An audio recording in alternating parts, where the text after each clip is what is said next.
পড়বো, কিছু পড়াশোনাও করব, সেটা হচ্ছে তোমাদের পঞ্চম অধ্যায়, ক্লাস 9-10 এর বইয়ের পঞ্চম অধ্যায়, খাদ্য পুষ্টি পরিপাক।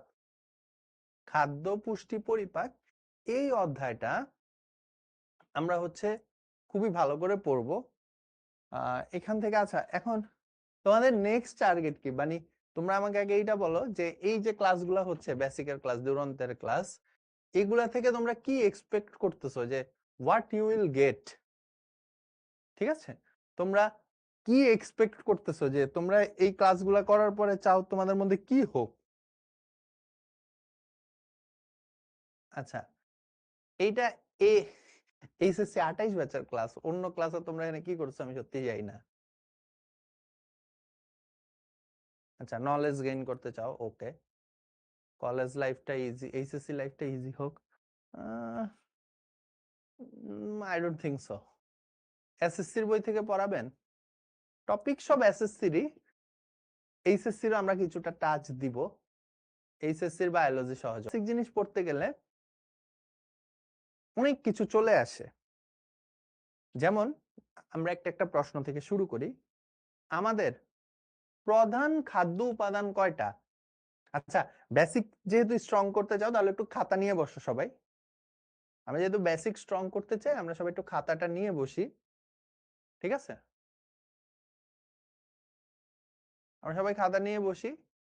কোন রাইটারের বই কিনবো? হ্যাঁ বলবো, ফার্স্ট পেপার কিনবা আবুল হাসান স্যারের বই, সেকেন্ড পেপার কিনবা গাজী আজমল স্যারের বই, আরো পরে, এখন না।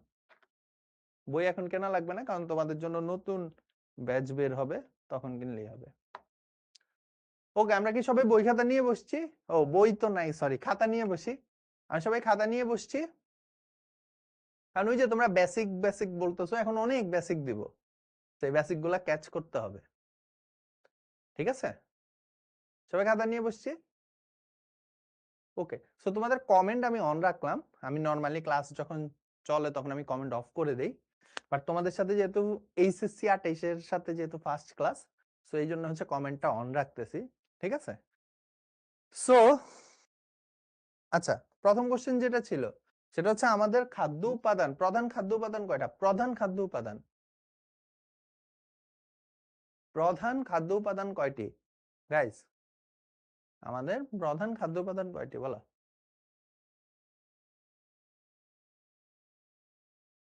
আমাদের টোটাল খাদ্য উপাদান 6টা থেকে 7টা, 7টা ধরি আমরা। প্রধান খাদ্য উপাদান হচ্ছে কয়টা? ইয়েস, 3টা। কি কি? শর্করা বা কার্বোহাইড্রেট,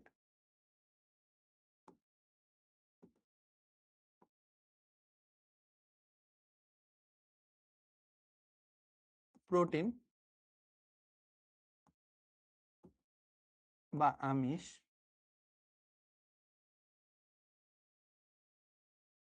লিপিড বা স্নেহ, তাই না? আমি প্রধান খাদ্য উপাদানের কথা বলছি, খাদ্য উপাদান টোটাল 7টা: শর্করা, আমিষ, স্নেহ, ভিটামিন, খনিজ লবণ, পানি, রাফেজ। আমরা ওই 4টার কথা বলবো না, যেহেতু ওইগুলো আমাদের দেহে সরাসরি শোষিত হয়, এগুলা নিয়ে একটু কাহিনী করা লাগে। সো প্রধান খাদ্য উপাদান হচ্ছে 3টা: শর্করা বা কার্বোহাইড্রেট। রাসায়নিক নাম কি? ঠিক আছে, এদের রাসায়নিক নাম কি?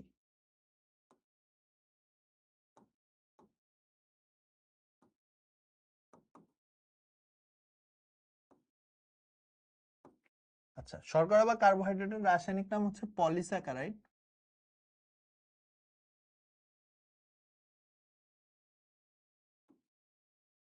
প্রোটিনের রাসায়নিক নাম প্রোটিন। লিপিডের রাসায়নিক নাম লিপিড, ঠিক আছে? সো আমরা যে খাবার খাই, এই খাবারগুলো হচ্ছে পলিস্যাকারাইড, যেমন ভাত, রুটি, আলু। প্রোটিন যেমন মাছ, মাংস।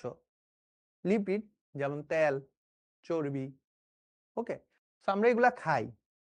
এখন এই যে আমরা খাবার খাই, আমাদের খাবার খাওয়ার প্রধান উদ্দেশ্য কি দেখি বলতো? এই যে আমরা যে খাবার খাই, আমাদের খাবার খাওয়ার প্রধান উদ্দেশ্য কি? বলো, আমাদের খাবার গ্রহণ করার প্রধান উদ্দেশ্যটা কি দেখি বলো তো।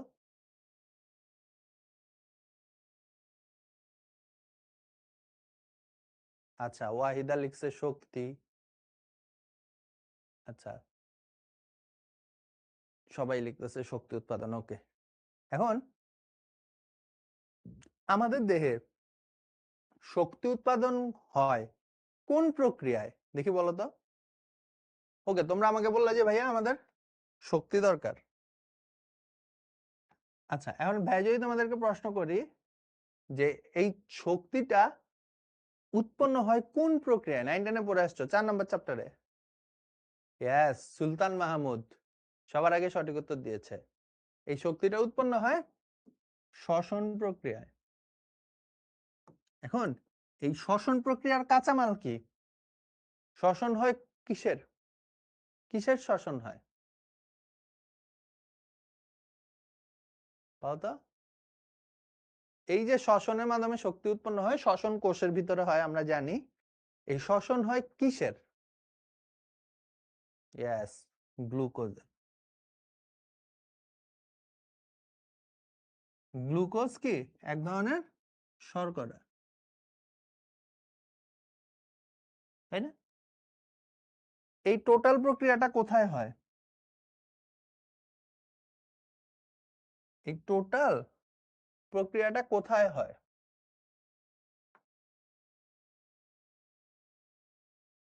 হুম,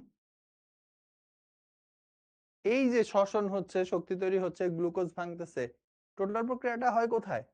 হ্যাঁ, মাইটোকন্ড্রিয়া বলছে অনেকে, okay that's correct, but mainly আসলে কোথায় হয়? কোষে হয়, তাই না? মেইনলি কোথায় হয়? কোষে হয়। সো কোষে শক্তি তৈরির জন্য শ্বসন হইতে হবে, শ্বসনের জন্য লাগবে কি? গ্লুকোজ। এখন আমরা যেটা খাই সেটা হচ্ছে পলিস্যাকারাইড। আমরা কি গ্লুকোজ খাই? হ্যাঁ খাই, বাট খুবই অল্প পরিমাণে। আমরা নর্মালি কি খাই? পলিস্যাকারাইড খাই। সো তাহলে এই পলিস্যাকারাইডটাকে আগে কিসে পরিণত হইতে হবে? গ্লুকোজে পরিণত হইতে হবে। এই পলিস্যাকারাইডটাকে আগে কিসে পরিণত হইতে হবে?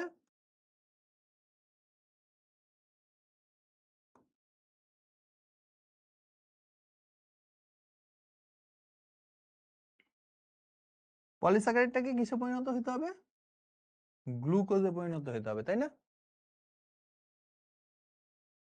তাই তো? এই পলিস্যাকারাইডকে গ্লুকোজে তৈরির প্রক্রিয়ার নামই হচ্ছে পরিপাক।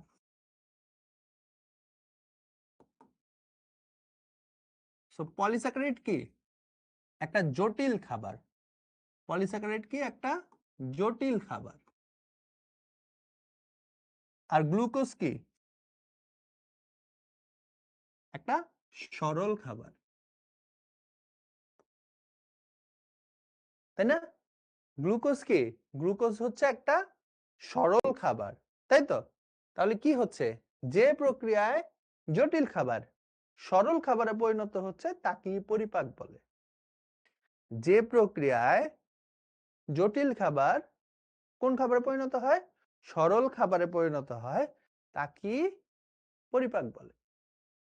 সো ভাইয়া, কার্বোহাইড্রেট রাসায়নিক নাম পলিস্যাকারাইড। তাহলে এটা যখন ভাঙে, যেমন এই যে জটিল খাবার পলিস্যাকারাইড, এটা যখন ভাঙে কিসে পরিণত হয়েছে? গ্লুকোজে। সো গ্লুকোজকে আমরা বলতে পারি এক ধরনের মনোস্যাকারাইড। আমরা এগুলো পড়বো, 9 একটু ছিল। প্রোটিন তৈরি হয় সেম ভাবে কি দিয়ে? অ্যামাইনো অ্যাসিড দিয়ে।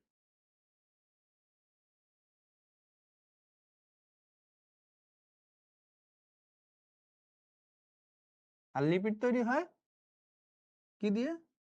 ফ্যাটি অ্যাসিড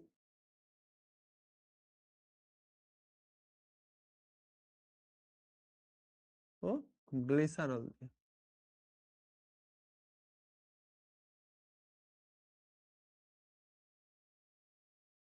না, শ্বসন আর পরিপাক একই জিনিস না, দুইটা টোটালি ডিফারেন্ট জিনিস। তাহলে যে প্রক্রিয়ায় জটিল খাবার, যেমন কি পলিস্যাকারাইড, প্রোটিন, লিপিড, এগুলা কিসে পরিণত হয়? সরল খাবার যেমন গ্লুকোজ, যা এক ধরনের monosaccharide, amino acid, fatty acid, গ্লিসারলে পরিণত হয়, তাকেই পরিপাক বলে। এখন পরিপাক কি এমনি হয়ে যায়? যে কেউ কি ইচ্ছা মতো পরিপাক হয়ে যায়? না, যে কেউ ইচ্ছা মতো পরিপাক হইতে পারে না। পরিপাকের জন্য কি দুইটা জিনিস লাগে বলতে পারবো? পরিপাকের জন্য বাহির থেকে দুইজনের হেল্প লাগে। কি বলতে পারবো? দেখি বলো তো। আমরা পড়ছি 9-10-এ পরিপাকের জন্য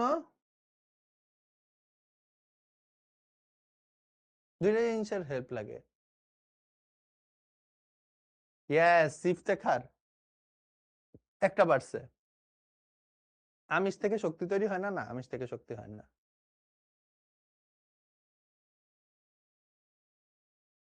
না না, আচ্ছা নাজিফা পারছে। নাজিফা তাসনিম ফারিহা, তোর নামটা সুন্দর মাশাআল্লাহ, পারছে। আর কেউ পারছে? আমিষ থেকে ডিরেক্ট শক্তি তৈরি হয় না, আমিষ থেকে অন্য আরেকটা প্রক্রিয়াতে শক্তি তৈরি হয়, এটা বলছি একটু পরে। ওকে, ফারজানা ইয়াসমিন নাওয়ার পারছে। ওকে, বেশ কিছু মানুষজন পারছে। সো এইখান থেকে এইখানে যাইতে দুইটা জিনিস লাগে। এক হচ্ছে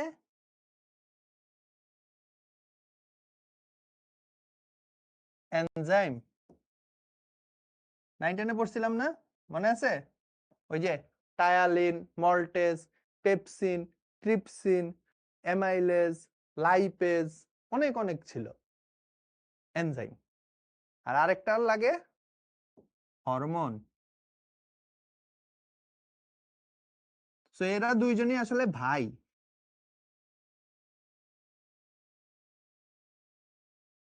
কিন্তু এদের মধ্যে কিছু পার্থক্য আছে, এগুলো আমরা সামনে গেলে পড়বো। ঠিক আছে, কিছু পার্থক্য আছে যেগুলো আমরা সামনে গেলে পড়বো। ও আচ্ছা, তোমরা শর্ট সিলেবাস। আচ্ছা, সমস্যা নেই, সমস্যা নেই। সো দুইটা জিনিস লাগে, একটা হচ্ছে এনজাইম আর একটা হচ্ছে হরমোন। তাহলে পরিপাক কাকে বলে? যে প্রক্রিয়ায় জটিল খাবার এনজাইম এবং হরমোনের সহায়তায় সহজ, সরল এবং কোষের গ্রহণ উপযোগী খাদ্যে পরিণত হয়। কোষের গ্রহণ উপযোগী।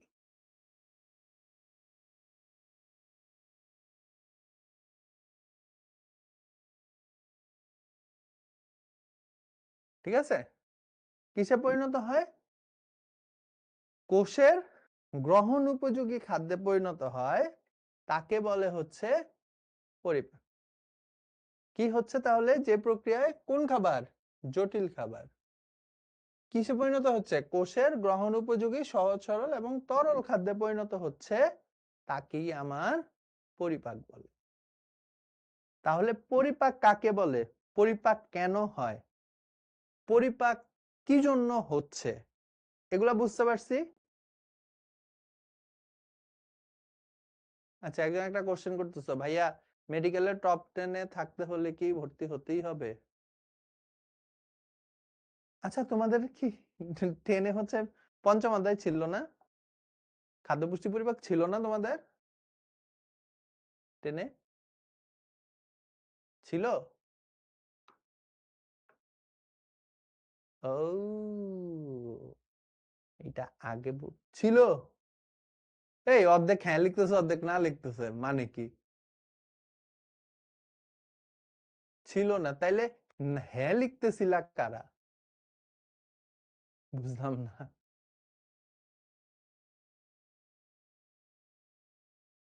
আচ্ছা আচ্ছা, যেহেতু ছিল না সমস্যা নাই। তাহলে পরিপাক কাকে বলে বুঝতে পারছি, যে আমরা এই যে খাবার খাই, এই খাবারগুলার থেকে কি ডিরেক্ট শক্তি তৈরি হতে পারে না। সো ডিরেক্ট শক্তি তৈরি হওয়ার জন্য কি হইতে হবে? আমার কোষের গ্রহণ উপযোগী সহজ সরল এবং তরল খাদ্যে পরিণত হইতে হবে। এই জিনিসটা আমরা একটু বইয়ের মধ্যে লিখি, সরি বই না, খাতার মধ্যে লিখি তো।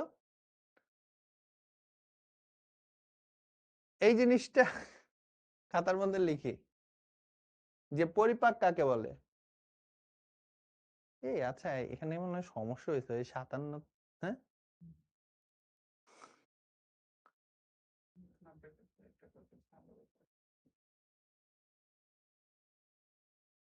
আচ্ছা ভাইয়া, আমরা এটা একটু লিখে ফেলি। ও আচ্ছা, এখানে কি আমাদের এখানে ভোকেশনালের কেউ আছো নাকি? ভোকেশনাল আর নরমাল এদের হচ্ছে আলাদা, লিখে ফেলছি। আচ্ছা, একজন লিখছে আমি ডাক্তার পছন্দ করি না, আই ডোন্ট লাইক ডক্টর। তাহলে তুমি অসুস্থ হলে ডাক্তারদের কাছে যাও না, কবিরাজের কাছে যাও, তোমাকে ঝাড়ফুঁক করে দিবে। আমাদের আছে না একজন তান্ত্রিক আছে, ওর কাছে যাইও, তোমাদের শিশির ভাইয়া, কেমিস্ট্রিতে পাবা বা পাইছো হয়তো বা।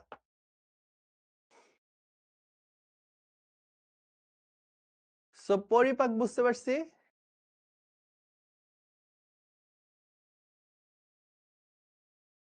আচ্ছা, এইবার পরিপাক কোথায় হয়? ভোকেশনাল মিন্স কি? ভোকেশনাল মানে হচ্ছে কি, দাঁড়াও, যারা ভোকেশন করে, ঠিক আছে, ইচ্ছা নাই, এ কতজনের তো কত ইচ্ছাই থাকে, ঠিক আছে। বায়োলজি কঠিন, ম্যাথ তো খুব ইজি না। ইন্টারের ম্যাথ আর বায়োলজিকে যদি আমরা হিসাব করি, মানে ফিজিক্স আর কেমিস্ট্রি তো সবারই লাগে, ডাক্তারদেরও লাগে, ইঞ্জিনিয়ারদেরও লাগে। বাট যদি আমরা ম্যাথ আর বায়োলজি হিসাব করি, তাহলে বায়োলজি ইজি ম্যাথের থেকে। ইন্টারের বায়োলজি ম্যাথের থেকে ইজি, বুঝছো? এই আচ্ছা দেখি তো, তোমরা তো সামনে এসএসসি রেজাল্ট দিচ্ছে, এরপরে এইচএসসি তে উঠে যাচ্ছ, দেখি কার কার কি হওয়ার ইচ্ছে এখন, ঠিক আছে। এখন আর ইন্টার না পড়লেও হবে, তুমি এখনই চাইলে রিক্সাওয়ালা হয়ে যেতে পারো। দাঁড়াও, আমি তোর নামটা দেখি।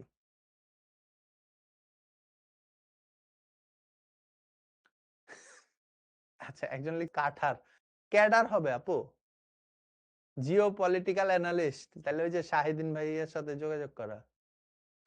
আমি আগে অনেক কিছু ভাবতাম, কিন্তু এখন আর কিছু হবো না, বুঝলাম না কেন। তুমি রাগ করছো কেন? রাগ কর না, থাক।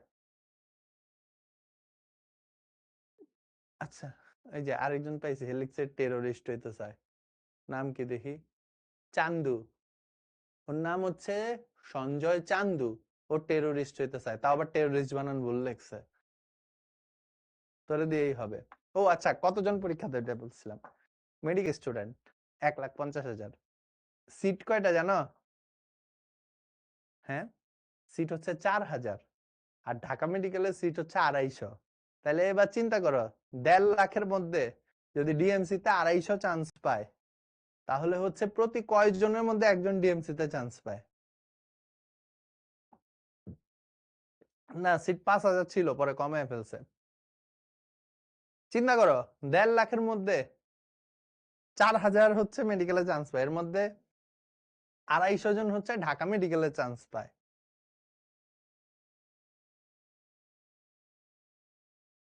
তামিম ভাইয়া, তোমার মেসেজ মনে হয় মিস হয়ে গেছে কোনোভাবে, এক্সট্রিমলি সরি। ভালো করে পড়াশোনা করো, আসবে আসবে, রিপ্লাই আসবে। ওকে মুসাব্বির, ভেরি গুড। প্রতি কয়জনে একজন চান্স পায় ডিএমসি তে দেখি বলো। আচ্ছা, এই যে মুরগি পাওয়া গেছে, রাফসান, এই তোমার ইয়ে বলো, শুনি একটু। এই যে কি জানি বলে, তোমার স্কুলের নাম বলো। রাফসান 5943।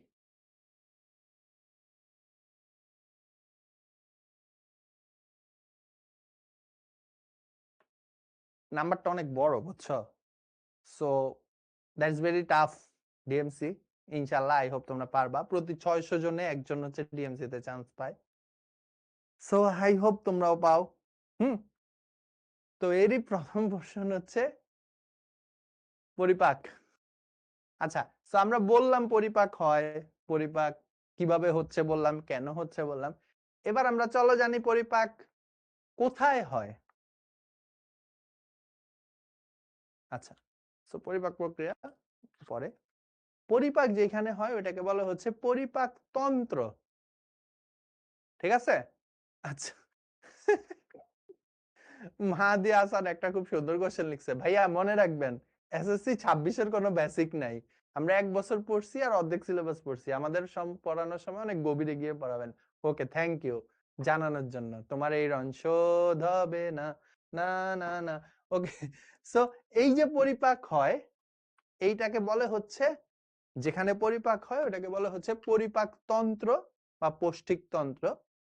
তোমরা 9-10-এ পড়ছো, সেকেন্ড অধ্যায় তোমাদের শর্ট সিলেবাসে ছিল আমার যতটুকু মনে পড়ে, যে অনেকগুলো অঙ্গ মিলে একটা তন্ত্র গঠিত হয়। আমাদের বডিতে অনেকগুলো তন্ত্র আছে, এর মধ্যে একটা হচ্ছে পরিপাক তন্ত্র। সো পরিপাক তন্ত্রের হচ্ছে দুইটা অংশ, পরিপাক তন্ত্রের হচ্ছে দুইটা অংশ।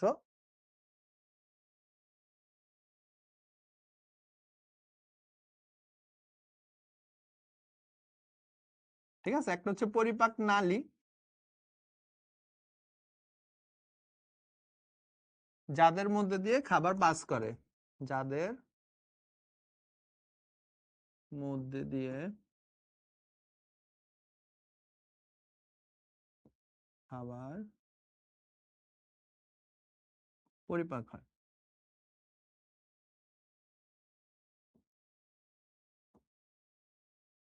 ঠিক আছে, আর আরেকটা হচ্ছে পরিপাক গ্রন্থি,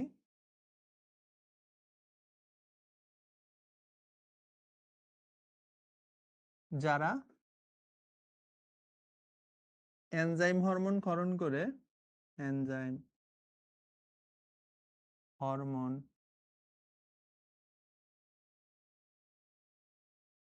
ক্ষরণ করে পরিপাকে সাহায্য করে।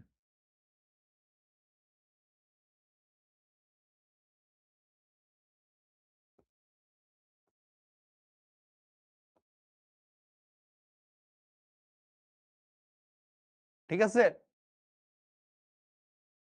সো পরিপাক তন্ত্রের দুইটা অংশ, পরিপাক নালী, পরিপাক গ্রন্থি। পরিপাক নালী হচ্ছে যাদের মধ্যে দিয়ে খাবার পরিপাক হয়, পরিপাক গ্রন্থি হচ্ছে যারা এনজাইম হরমোন এগুলা ক্ষরণ করে পরিপাকে সাহায্য করে। ঠিক আছে, সো এগুলা তো তোমাদের অফলাইনে যখন পড়বা, কলেজে যখন পড়বা, কলেজের টিচাররাও পড়াবে, তাহলে কলেজের সাথে শিক্ষার পার্থক্য কোথায় থাকলো, যে কলেজেও তো এগুলাই পড়াবে। আচ্ছা, এইবার আসো কলেজের সাথে আমাদের পার্থক্য কোথায় দেখি, চলো। এই হচ্ছে আমাদের পরিপাক তন্ত্র, এই হচ্ছে আমাদের সম্পূর্ণ পরিপাক তন্ত্র। তো সবার আগে এখানে আসে হচ্ছে এই যে দেখো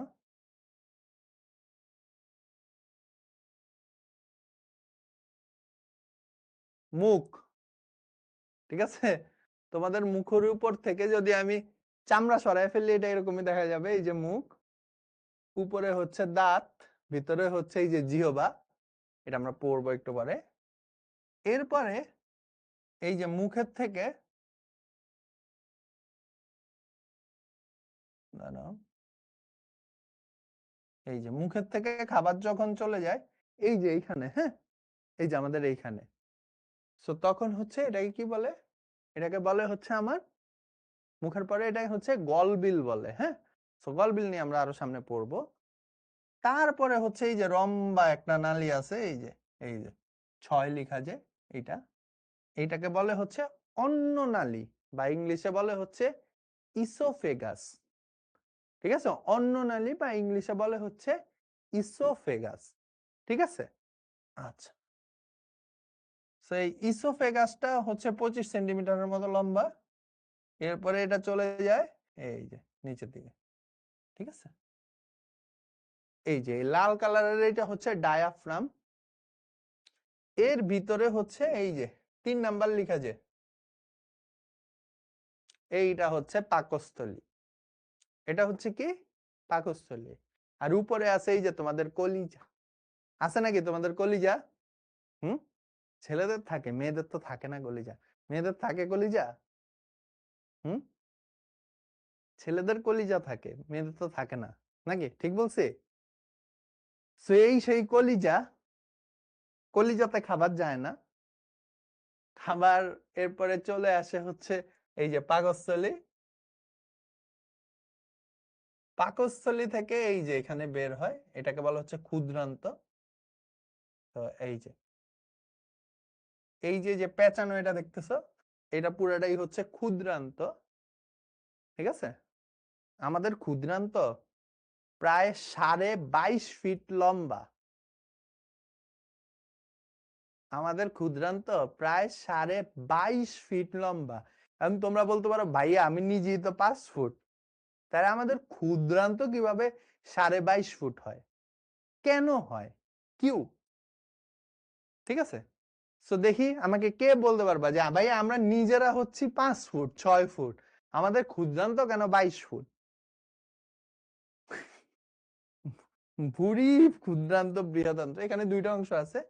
এই যে এইটা হচ্ছে বৃহদান্ত্র, এই যে এটা হচ্ছে ক্ষুদ্রান্ত। হ্যাঁ, এই যে, ঠিক আছে। আর এর খালতো ভাই আছে বৃহদান্ত্র, এই যে এটা, যে এটা হচ্ছে বৃহদান্ত্র।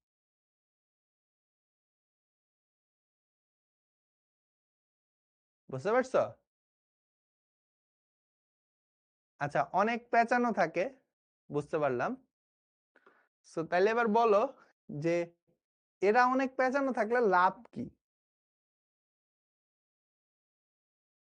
এরা অনেক পেঁচানো থাকলে লাভ কি বলো?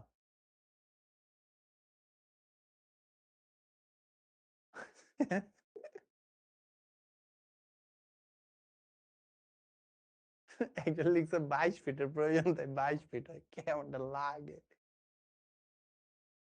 কারণ এটি ভাঁজ করে থাকে এবং খাওয়া হয়। ওরে ভাই তামিম ভাই, তুই কিছু লিখিস না।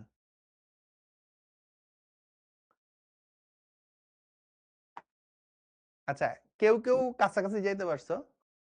ক্ষুদ্রান্তেই হচ্ছে আমাদের খাবার পরিপাক হয়, বুঝছো? ক্ষুদ্রান্ত বড় থাকার কারণে একসাথে অনেক বেশি খাবার পরিপাক হইতে পারে।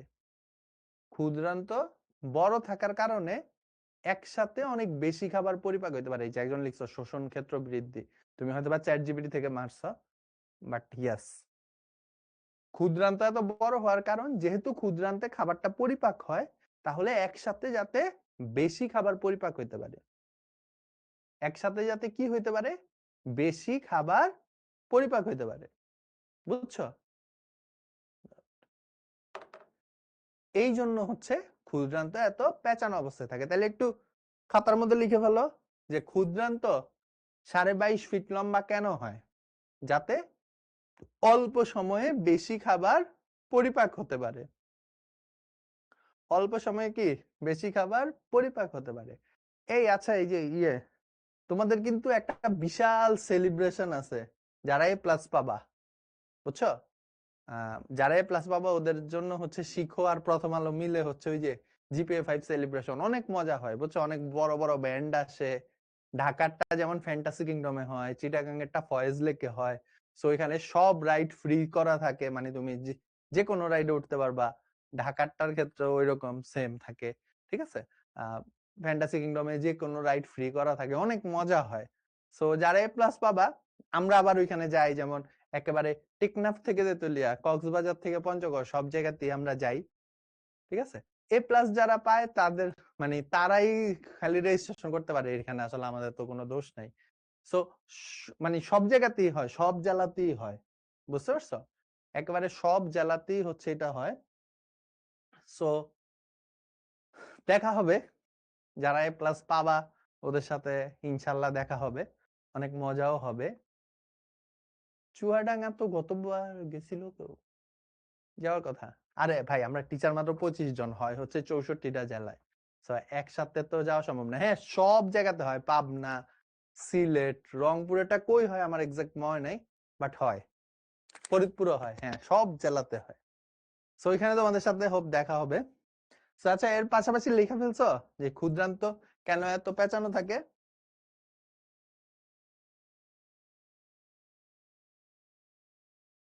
সবাই যেতে পারবা? না, সবাই আসলে যেতে পারবা না, এ প্লাস প্রাপ্তরা যেতে পারবে আর কি। বরগুনাতেও হয়, কে বলছো হয় না? চাঁদপুরেও হয়। এই তুমি আমার এলাকার লোক, চাঁদপুর, আমিও চাঁদপুরের। একটা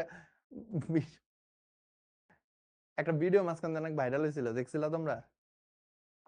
হুম, এই যে বলে যে এই যে আমি তোরে গালি দিলাম আর তুই আমাকে সালাম দিলি, তখন বলে আমরা চাঁদপুরের ছেলে ভাইয়া, আমরা কাউকে সালাম দেই না। মানে এটা টিকটক অনেক ভাইরাল হয়েছিল ভাই, খুবই খ্যাত। চাঁদপুরের মান সম্মান সব ডুবাই ফেলছে ওরা এগুলা করে।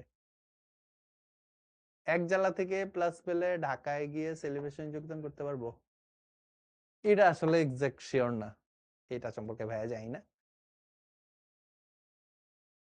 ঠিক আছে, আচ্ছা আচ্ছা। এই আচ্ছা, so আমরা আবার ছবিটা দেখি চলো। সো এই হচ্ছে ক্ষুদ্রান্ত, আর এই লম্বাটা হচ্ছে বৃহদান্ত। এখান দিয়ে যেতে যেতে যেতে যেতে যেতে যেতে যেতে যেতে যেতে যেতে যেতে যেতে এই, এটা যেটা ভাবছো ওইটা না, এটা হচ্ছে তোমাদের এই যে বাড়ি কি দ্বারা বৃহদান্তের চারটা অংশ, সিকাম কোলন মলাশয়। এটা হচ্ছে কোলনের লাস্ট পার্ট, এরপরে হচ্ছে মলাশয় আর কি। চাঁদপুরের হাজীগঞ্জ, হাজীগঞ্জ। আচ্ছা, সো এই হচ্ছে আমাদের। আচ্ছা এবার এটা হচ্ছে কি পুরা পরিপাক নালী। তাহলে ভাইরা আবার একটু ভাইয়ের সাথে একটু লিখে ফেলো। পরিপাক নালী শুরু হয় হচ্ছে এই যে মুখগহ্বর থেকে। মুখগহ্বর, লিখো মুখগহ্বর।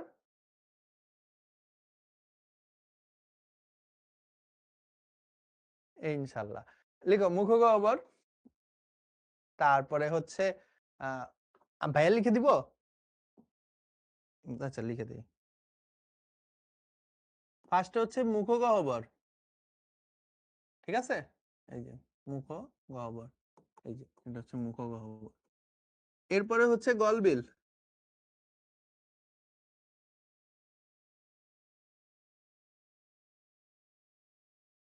এই যে গলবিল। তারপরে হচ্ছে এই যে অন্ননালী,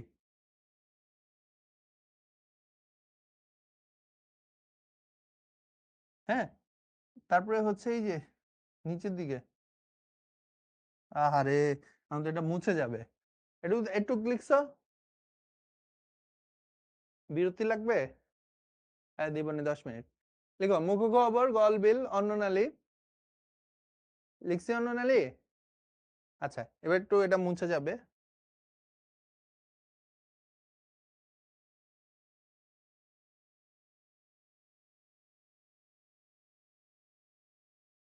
হুম, পাকস্থলী,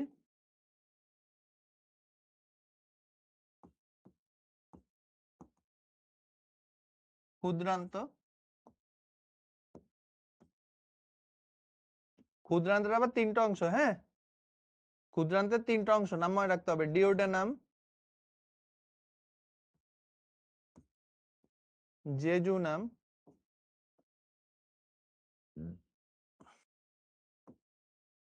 ইলিয়াম। আচ্ছা, আর এই বড়টা হচ্ছে বৃহদন্ত্র। বৃহদন্ত্র, বৃহদন্ত্রের তিনটা অংশ, সিকাম, কোলন, মলাশয়। এই কোলনের আবার চারটা অংশ, ঊর্ধ্বগামী তোলন, ঊর্ধ্বগামী কোলন,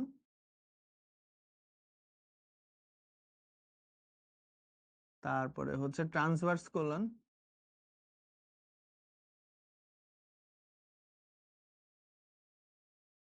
নিম্নগামী কোলন,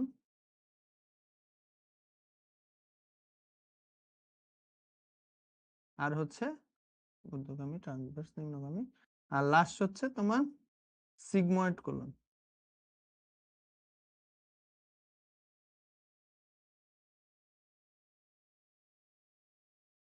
ক্ষুদ্রান্তের 2 নাম্বারটা হচ্ছে জেজুনাম।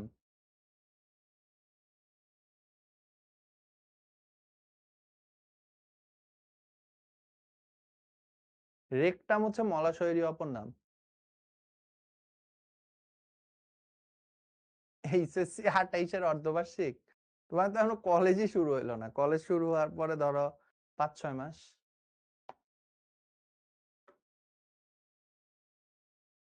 এত কিছু মনে রাখা যায়? হ্যাঁ, আমরা তো পড়া শুরুই করি নাই। আচ্ছা, আমাদের এই পুরা পরিপাক তন্ত্র হচ্ছে 29 ফিট লম্বা, ঠিক আছে? আমাদের পুরো পরিপাক নালী হচ্ছে কত ফিট লম্বা? 29 ফিট লম্বা, ঠিক আছে? তাহলে আমাদের পুরো পরিপাক নালীর কয়টা অংশ? মোটামুটি 6টা অংশ। ফার্স্টে কি মুখগহ্বর, গলবিল, এরপরে হচ্ছে অন্ননালী বা ইসোফেগাস, এরপর হচ্ছে পাকস্থলী, ক্ষুদ্রান্ত, বৃহদান্ত্র। ক্ষুদ্রান্তের 3টা অংশ, ডিওডানাম, জেজুনাম, ইলিয়াম। আর বৃহদান্ত্রের কয়টা অংশ? 3টা অংশ, সিকাম, কোলন, মলাশয়। সিকাম, কোলন, মলাশয়। কোলনের আবার 4টা অংশ, বুঝছো? এই যে আমরা এটা যেটা দেখতেছি, বুঝছো, এই পুরাটাই হচ্ছে কোলন। এই যে এটা পুরাটাই হচ্ছে কোলন। এটাকে বলে ঊর্ধ্বগামী কোলন, এটাকে বলে ট্রান্সভার্স কোলন, এটাকে বলে নিম্নগামী কোলন, আর এই সাইডের এটাকে বলে সিগময়েড কোলন, বুঝছো? ঊর্ধ্বগামী কোলন, ট্রান্সভার্স কোলন, নিম্নগামী কোলন। এই যেটা উপরের দিকে উঠে এই জন্য ঊর্ধ্বগামী কোলন, সাইডে যায় ট্রান্সভার্স কোলন, নিচের দিকে যায় হচ্ছে নিম্নগামী কোলন, এই পাশে আসে হচ্ছে, এটাকে বলে হচ্ছে আমার সিগময়েড কোলন। ডিএমসি তে কিভাবে টপ 100-তে থাকবো ভাইয়া? আমি 2017 সালে মেডিকেল ভর্তি পরীক্ষা দেই, হ্যাঁ? আমি হচ্ছে মেডিকেল ভর্তি পরীক্ষা, আমাদের বছর হচ্ছে প্রায় 1 লাখ মেডিকেল স্টুডেন্ট ভর্তি পরীক্ষা দেয় আর কি, মানে ভর্তির জন্য এ করে ভাইয়া। আমি আর কি পুরো বাংলাদেশে মেডিকেলে কততম হয়েছিলাম জানো? আমি হচ্ছে পুরো বাংলাদেশে মেডিকেল ভর্তি, আমি নরডামে ছিলাম, ওইখান থেকে হচ্ছে ঢাকা মেডিকেলে চান্স পেয়েছি। অন্তর ভাইও সেম, প্রাপ্য রাজুকে ছিল। ভাইয়া পুরো বাংলাদেশে মেডিকেলে কততম হয়েছিলাম জানো? অন্তর ভাই 14তম হয়েছিল পুরো বাংলাদেশে। অন্তর ভাই হচ্ছে 14তম হয়েছিল পুরো বাংলাদেশে। অন্তর ভাই হচ্ছে 16 ব্যাচ, আমি হচ্ছে 17 ব্যাচ, তোমরা হচ্ছে 28 ব্যাচ, এইচএসসি 28, মানে তোমরা আমার 11 ব্যাচ জুনিয়র।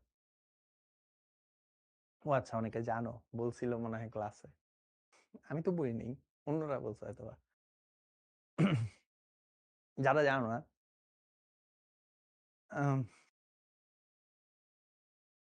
আমি আমার মেডিকেল ভর্তি পরীক্ষায় পুরো বাংলাদেশ হচ্ছে 8ম হয়েছিলাম, ঠিক আছে?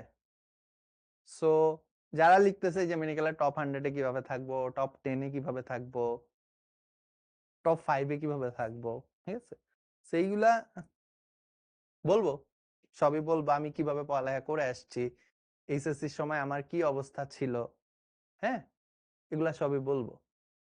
সো কোলনের হচ্ছে 4টা অংশ, ঊর্ধ্বগামী কোলন, ট্রান্সভার্স কোলন, নিম্নগামী কোলন। এটা হচ্ছে sigmoid colon. Sigmoid colon. NDC তে চান্স পেতে হলে কি করতে হবে? কোশ্চেন ব্যাংক সলভ করো তো ভালো মতো, কোশ্চেন ব্যাংক সলভ করো।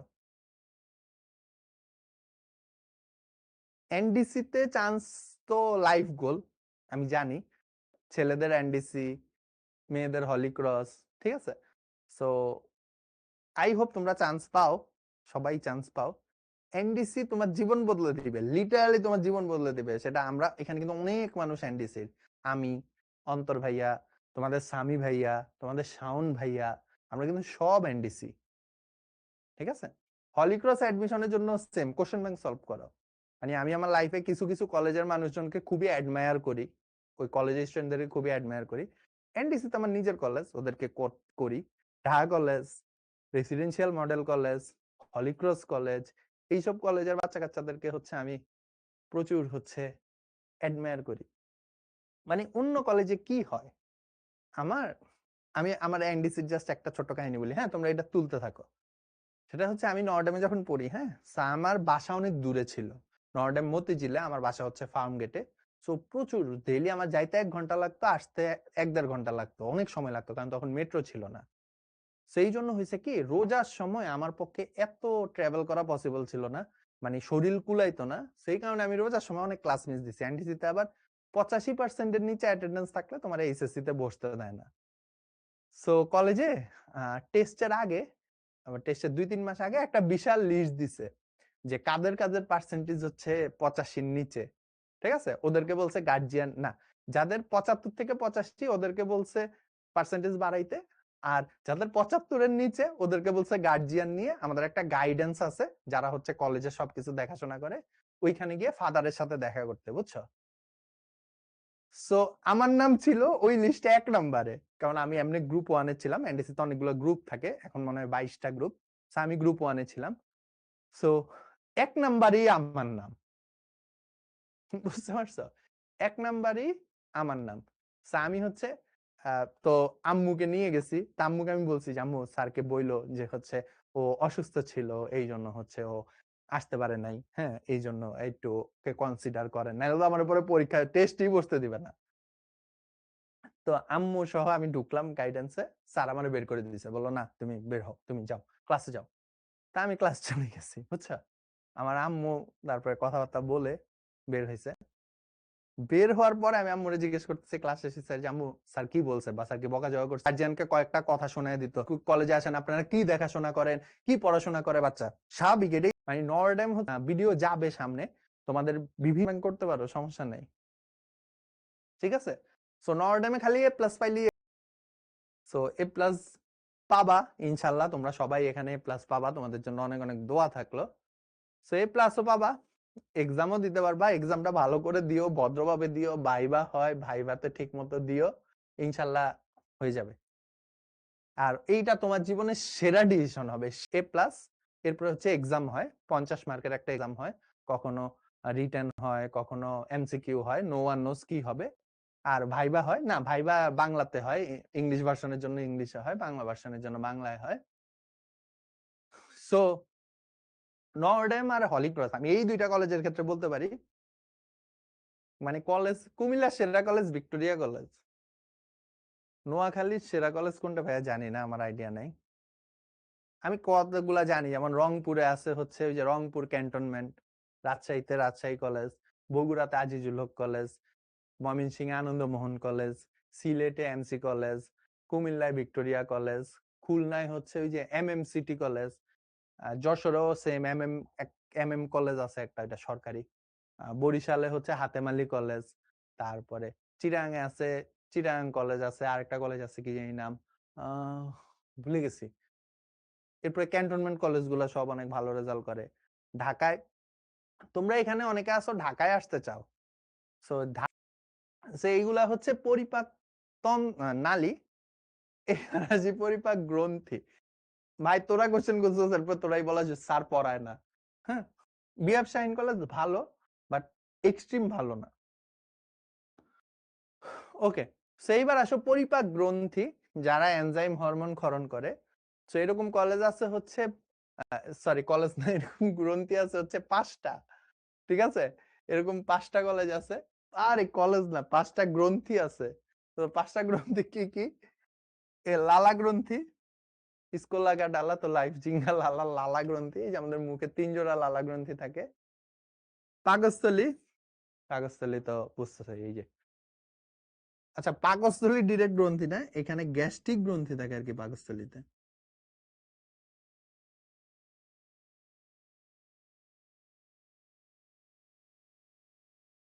আচ্ছা, অগ্নাশয়, উম, আচ্ছা এটা আল্লাহ ছি ভাই, কি লিখছে পাকস্থলী বা রিভার, অবস্থাটা চিন্তা করো। এটা পাকস্থলী, এটা হবে যকৃৎ বা কলিজা,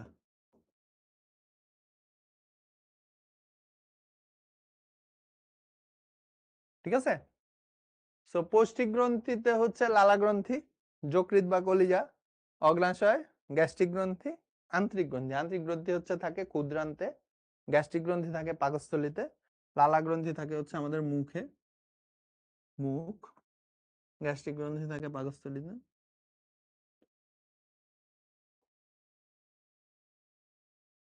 আন্তরিক গ্রন্থি থাকে হচ্ছে তোমার ক্ষুদ্রান্তে, ঠিক আছে? আমাদের গ্রন্থি থাকে এই 5টা। আচ্ছা কলেজ নিয়ে পরে পরে পরে আবার অ্যান্সার দিবে, যাদের ভুঁড়ি বেশি তাদের কি ক্ষুদ্রাংশ বড় না, ইত্তেকার না। যকৃৎ আর লিভারের মধ্যে পার্থক্য কি? দুইটা সেম জিনিস, একটা বাংলা একটা ইংলিশ। রেজাল্টের কতদিন পরে নওয়াডামে ভর্তি পরীক্ষা হয়? 1 মাস। মোটামুটি 1 মাসের মধ্যে। এই ক্লাসের 80 আর 20 মিনিট, এখন ব্রেক দিব না।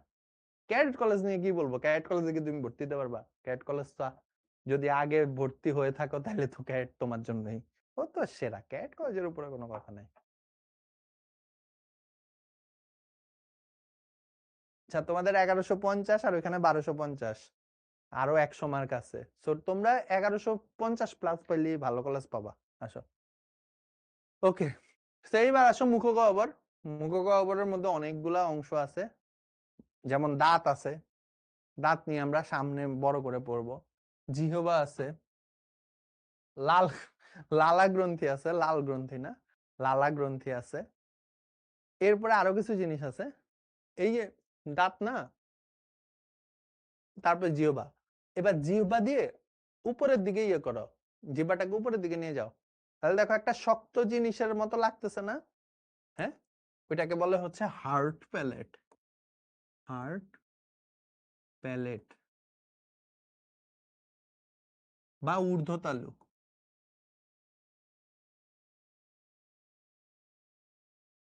ঠিক আছে, আর নিচের দিকে থাকে, এবার নিচের দিকে জিহ্বা দিয়ে নিচের দিকে ইয়ে দাও, তাহলে দেখবে একটা নরম জিনিস পাচ্ছ, এটাকে বলে সফট প্যালেট বা নরম তালু। ঠিক আছে, লালা গ্রন্থি থাকে হচ্ছে 3 জোড়া, আমরা এগুলো পড়বো। প্যারোটিড গ্রন্থি, সাবলিঙ্গুয়াল গ্রন্থি আর সাবম্যান্ডিবুলার গ্রন্থি, এগুলো নিয়ে আমরা সামনে পড়বো, সমস্যা নেই। উপজিহ্বা, জিহ্বার অংশ না, এটা পিছন দিকে থাকে। আচ্ছা, দাঁত। আমাদের দেহে দাঁত থাকে 32টা। আমরা যখন ছোট থাকি তখন দাঁত থাকে হচ্ছে 20টা। আমাদের দাঁত দুইবার যায়, একবার পড়ে যায়, তাই না? মনে আছে না? তো আমাদের দাঁতের অনেকগুলা নাম আছে। তোমরা কি দাঁতের এক্সেস নামগুলা জানতে চাও? হ্যাঁ সৌরভ, তুমি যেটা বলছো, ইয়াস, হয়ে গেছি আমি ডাক্তার। আচ্ছা, আমাদের দাঁতের অনেকগুলো এক্সেস নাম আছে, তোমরা কি জানতে চাও? তুমি যদি জানতে চাও তাহলে জানাবো, না জানতে চাইলে জানাবো না। না, আমাদের টোটাল 32টা, 28টা না।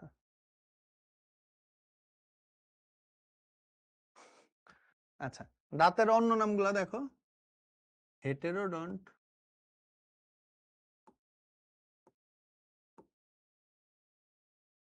থেকোডন্ট,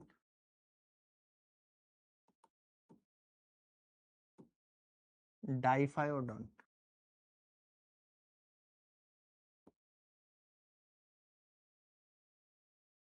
আচ্ছা, একটু খাতার মধ্যে লিখো, হেটেরোডন্ট মানে কি? যে আমাদের বিভিন্ন ধরনের দাঁত থাকে। এই যে দেখো, incisor, canine, premolar, molar. Incisor মানে কর্তন, ক্যানাইন মানে হচ্ছে ছেদন, প্রিমোলার মানে হচ্ছে অগ্রপেশন, মোলার মানে হচ্ছে পেশন।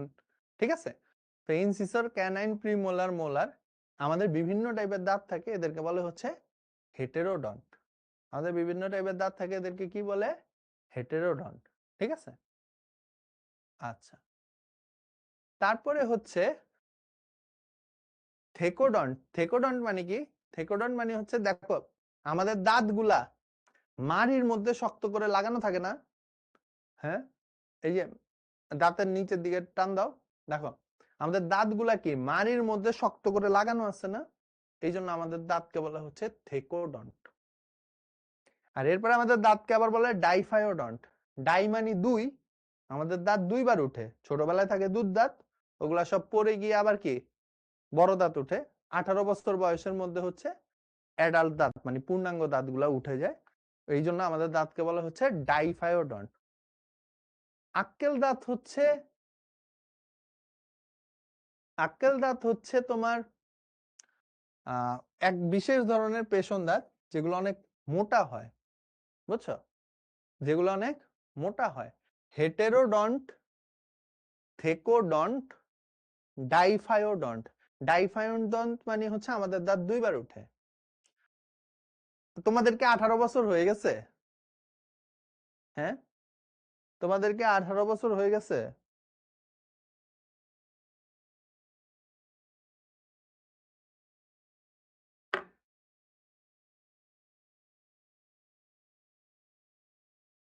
তো তাইলে আমি বলছি না, এই 32টা হইতে হইতে 18 বছর লাগে। আর তোমরা যদি ব্যাককেল হও তাহলে আক্কেল দাঁত উঠবে না, ঠিক আছে? এই আক্কেল দাঁত থেকে আসছে ব্যাককেল। সো তোমরা যদি মনে করো একটু বুদ্ধি টুদ্ধি কম হয় তাহলে আক্কেল দাঁত উঠবে না, যাদের বুদ্ধি বেশি ওদের আক্কেল দাঁত উঠে, বুঝছো? 17 চলে? তোমরা তো এখন টিনেজার, তোমাদের মাত্র বয়স, তোমরা গেঞ্জি জেনারেশন।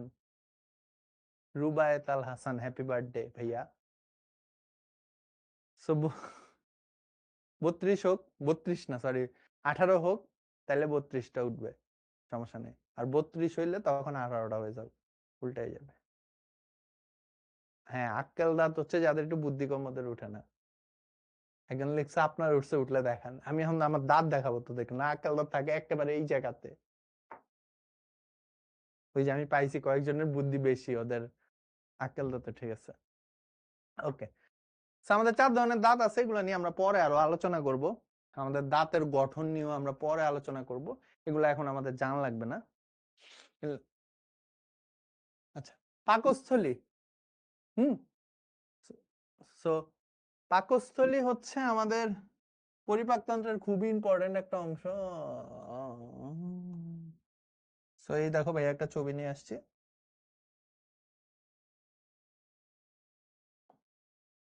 বলো এখানে কোনটা পাকস্থলী? 1 2 3 4 কই? বুঝলাম না, 4 পিছে চলে গেছে। বলতো এখানে কোনটা পাকস্থলী? তাহমিনা খান না, ওগুলো আক্কেল দাঁত না, তাহলে তুমি বুঝোই নাই।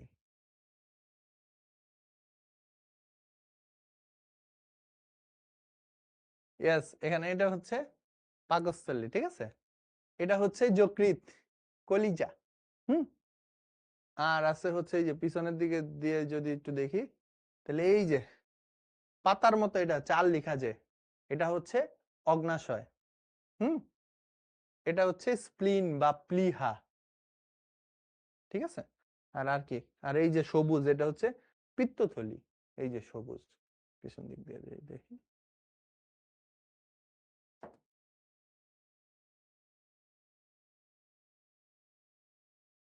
এটা হচ্ছে প্লিহা। এটা হচ্ছে কি? প্লিহা। প্লিহাকে আমরা পড়বো, সমস্যা নেই। প্লিহাকে বলা হয় মৃত কোষের কবরস্থান, আরবিসি এর কবরস্থান। প্লিহাতে গিয়ে হচ্ছে সব লোহিত রক্তকণিকা মারা যায়, বুঝছো? সো প্লিহাকে বলা হয় আরবিসি এর কবরস্থান, এখানে সবাই এসে মারা যায় কোষগুলা। এটা আমরা পড়বো সামনে, সমস্যা নেই। সো তাইলে এই হচ্ছে পাকস্থলী। সো পাকস্থলীটা আমরা যদি একটু বড় করে দেখি, উল্টিয়ে গেল, ডিস্টিং ডিস্টিং ডিস্টিং ডিস্টিং,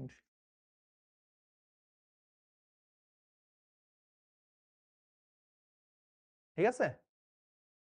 এই হচ্ছে পাকস্থলী, এই হচ্ছে প্লিহা, এই হচ্ছে কলিজা, এই হচ্ছে পিত্তথলি, আর এই নিচের এটা হচ্ছে অগ্নাশয়। হুম। চয়ন বসাক, হ্যাঁ হ্যাঁ ভাইয়া, ভালো নাম শুনছি আমি অনেক। এটা এগুলা মারা গিয়ে বের হয় কিভাবে? মারা গিয়ে বের হয় মানে কি বলছো? দুই কি, দুই কই? ও, দুই হচ্ছে প্লিহা, প্লিহা, ঠিক আছে? তো এগুলো আমাদের বডিতে থাকে এভাবে। পাকস্থলী হচ্ছে পরিপাকের কাজ করে। যকৃৎ নিয়ে আমরা সামনে আরো অনেক পড়বো, ঠিক আছে? তাসলিমা, এই দেখো তোমার এই কমেন্ট দেখছি, হয়েছে এবার খুশি।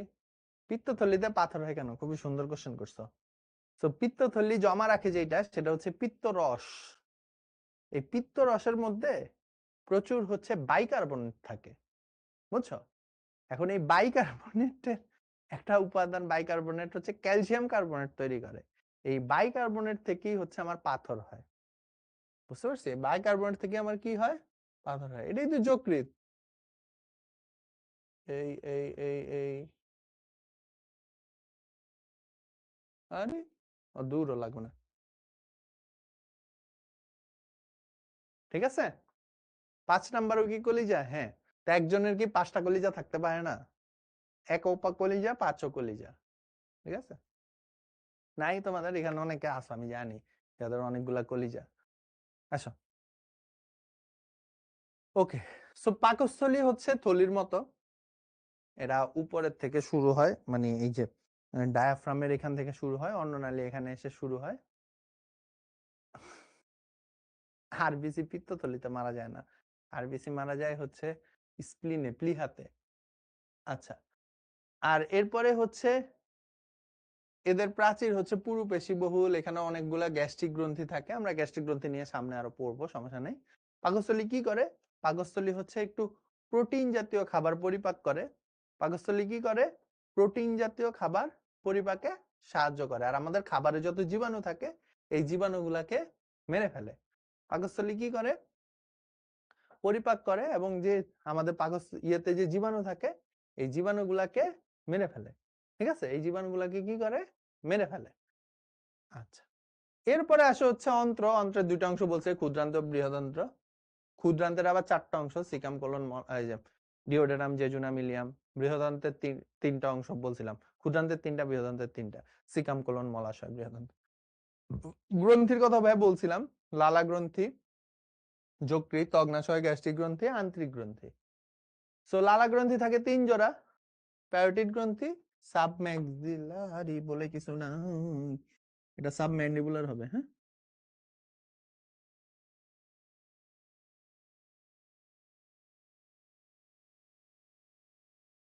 আর হচ্ছে সাবলিঙ্গুয়াল। লিঙ্গুয়াল হচ্ছে চিবুকের নিচে, এই যে জিহ্বার নিচে থাকে, ঠিক আছে, তোমরা মনে রাখবা লিঙ্গুলা মানে হচ্ছে জিহ্বা। আচ্ছা, প্যারোটিড গ্রন্থি থাকে এই যে কানের নিচে, ঠিক আছে। আচ্ছা, এই অনেকে সেম কোশ্চেন করছো, পিত্তথলিতে পাথর না হওয়ার জন্য কি করতে? ঠিক মতো খাওয়া দাওয়া করতে হবে, সময়ের খাবার সময় খাইতে হবে, সকালের নাস্তা, দুপুরে ভাত, রাতে ভাত, ঠিক মতো খাইতে হবে, বুঝছো? আচ্ছা, এরপরে আসো যকৃৎ। যকৃৎ হচ্ছে আমাদের দেহের সবচেয়ে বড় গ্রন্থি। যকৃতে প্রায় 500 ধরনের বিক্রিয়া হয়, এই জন্য যকৃতকে হচ্ছে জৈব রসায়নাগার বলে বা রসায়ন গবেষণাগার বলে, ঠিক আছে। যকৃতে হচ্ছে কি হয়? সবচেয়ে বেশি আমার বিক্রিয়া হয়, আর যকৃৎ হচ্ছে আমাদের দেহের সবচেয়ে বড় গ্রন্থি। মনে রেখো, আমরা যকৃতে আরো অনেক কিছু পড়বো। যকৃতের একটা খুব ইন্টারেস্টিং নাম আছে, এটা আমি এখন বলে দিচ্ছি, এটা ব্যাখ্যা আমি যখন ক্লাস শুরু হবে তখন দিব। যকৃতকে বলা হয় জীবন সমুদ্রের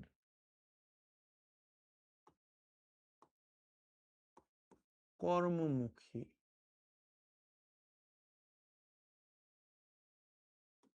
পোতাশ্রয়, ঠিক আছে। যকৃতকে বলা হয় জীবন সমুদ্রের কর্মমুখী পোতাশ্রয়। এইটার ব্যাখ্যা আমি এখন দিব না, আজকে দিব না, এটার ব্যাখ্যা আমি পরে দিব।